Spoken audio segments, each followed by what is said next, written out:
Hey, what is going on, guys? Xpertfusion here, and welcome to my review for episode 3 of The Walking Dead Season 6, which was titled Thank You. So, first thing right off the bat, I would like to say this was a very good episode. So far, Season 6 has been flawless with episodes. We haven't had a bad episode since, and that's a good thing. So, Season 6 is coming out to be a really great season, and we've only had 3 episodes. So, first thing I want to talk about is one of the most major things about the episode would have to be Glenn's death. Now, I strongly believe this. I would like to know in the comment section below what you guys think about this, but I strongly believe Glenn is not dead. And I know people are going to be like, what, are you crazy? Like, he was getting his guts ripped open and stuff. And I have a few reasons to back up my theory of why he's not dead. I don't know, how he's not dead or something like that, but I do not think he's dead. So there's a few different things. First of all, we saw Glenn, or his actor Steven Yeun, on set in later episodes. I'll show you a picture here, and this, from the Spoiling Dead fans, which is a great source for spoilers for The Walking Dead and stuff like that. Seeing people who are on set and stuff like that, we could see Glenn on set in episode 11, I believe this is, of season 6. So how could he be dead if he's on episode 11? I mean, people might be saying, oh, maybe it's hallucinations, or maybe he's just chilling on set, but he's not actually in it. But he's in costume. He's in his Glenn costume, and he's actually doing, part of the scenes. And why else would he be there? I mean, I don't think it's, hallucinations from, like, Maggie or something like that, because I don't see that happening. And it's just, it makes sense. Another reason would have to be the fact that Glenn, it doesn't fit his character to die right there. It doesn't. It didn't feel right. The death didn't feel right. And they didn't even show him actually dying. They did show guts splatting up, yes.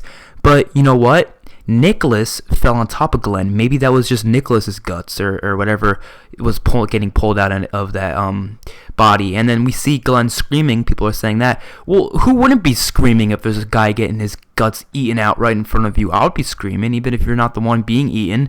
So maybe Nicholas is covering him, and he is going to somehow push Nicholas off of him and crawl under the dumpster because they fell right next to the dumpster. Maybe he'll be able to get out of that in some way, and that's what I think is going to happen, because it didn't feel right. It didn't feel right at all for him to kill off Glenn like that, because it just didn't fit his character. His character shouldn't be the one to go out by walkers. A character like Tyrese, okay, whatever, he died by a walker. Even Tyrese's character, I think that they shouldn't have killed him off by a walker.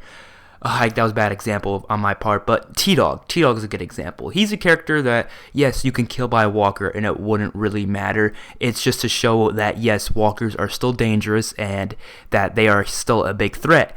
But to have a big character like Glenn killed off, especially a character who doesn't like killing, I think it fits his character more that he dies due to a mistake that doesn't have to do with a walker. It's kind of like maybe he keeps someone alive and then they get him killed.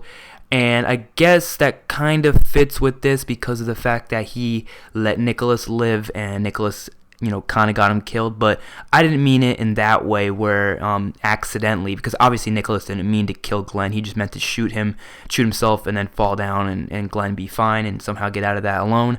But yeah, I thought that Glenn should die in a way where he lets someone live and then the person comes back and it bites him in the ass and he dies like that, proving that you can't trust everybody. And I think that would have been a better way to kill off Glenn, and that could have been something to do with the wolves. Maybe he kept the wolf alive and then the wolf came back and killed him. It'd be fine to kill him off this season. I don't really think it's a bad time to kill him off, considering there's a lot of people out there, a lot of comic book fans saying he should die by Negan, but I think dying by Negan, they're not going to do that. I think that Morgan will be the one to get killed by Negan, but Glenn, I don't see him actually being killed right here, especially because Maggie has not even told Glenn she's pregnant. Yeah, I do think she's pregnant, but they only kind of hinted at it a little bit. They didn't make it official. They have to make it official before they kill off Glenn. Right before Glenn went out, maybe if Maggie said, I'm pregnant, like straight up, and they, went a little bit more in depth with that, then I would be okay with it.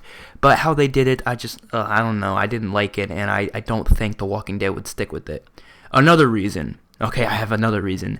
The Talking Dead, they always do like a memory type thing where they go back and look at all the characters that died in that episode, including walkers. and they did not put Glenn on that, and they usually would put every character that died, even if they're not 100% certain that the character died. The only other time they did this, where they didn't put a character on that we were all like, all right, they're probably dead, was with Judith back in season 4 finale, mid-season finale, and Judith ended up being alive.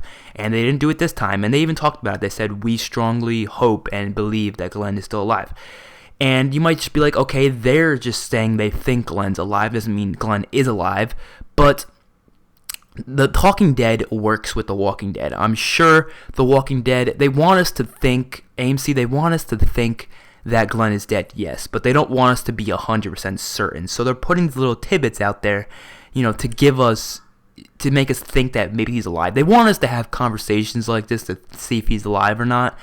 And I think the conversations are getting really interesting between some people, especially the videos that are coming on YouTube right now on Walking Dead YouTubers and stuff like that. They're just going off with predictions, and I think that's pretty cool. And so I'm done talking about Glenn. I do think he's alive, and those are my evidence, 3 pieces of evidence, I would say, of why I think Glenn is alive. Some other little tidbits about this episode that I thought were pretty cool would be one thing that I love when they mirror things, when like something happens and then later in that season the same similar thing happens. And I thought it was pretty cool when season 1, episode 1, it ended with them panning out on like a top view of the tank, and Rick was stuck in the tank, remember, in Atlanta, and the walkers were just pouring in on it. They kind of ended the episode the same way, where Rick was in the RV and the walkers were just coming out of the woods, and like they kind of had that like top view type thing. I think that was really cool how they kind of mirrored that, and I thought that was really cool. We had a ton of character deaths this episode. Annie died. That one guy, I think his name was David, died. Nicholas, not certain about Glenn, but that possibility. And that other kid guy, I don't remember his name, but he died. Scott was shot in the leg. And we got a lot of good development with Michonne and Heath. Michonne and Heath, I think, got a good amount of development in this episode. The only things that really were interesting in this episode, to be honest, was when the herd came and Michonne and them were trying to escape from it. And then also, Glenn and Nichols were trying to escape from it. And I also enjoyed the very, very end when Rick was fighting the wolves. But the rest of it did seem kind of on the slow side for the most part. I mean, they were really just hiding in that pet store for a while. But when you look at the dialogue that they had between the characters, it was really developing for those characters, especially for Heath, because Heath was, talking to Michonne, and Michonne was like, all up in his face, like, you haven't seen, what it is like out there, because Heath was saying that he doesn't want to leave people behind, he will never leave people behind, stuff like that, and because he heard Rick saying that they might have to leave some people behind, and then Michonne says, you don't know how it feels when you're out there, and the only way you can survive is just by leaving other people behind. And then she said, you haven't had blood on your face looking at a friend getting eaten alive. And she said that, not exact words, but she said something like that. And then later in the episode, as cool as it was, we had David trying to get over that fence, and then it gets eaten, and his blood actually squirts into Heath's face, and so Heath, looking at his friend getting eaten alive with blood in his face. So I thought that was pretty cool. I don't know if anybody else picked up on that. I'm sure a lot of people did. It was good writing elements, good storytelling elements that The Walking Dead does. That they're just some great writers. And it was kind of sad that they weren't able to get the little card. I was hoping Michonne would get that little card or the little note that David wrote to his wife, but I don't know, whatever, it doesn't really matter that much.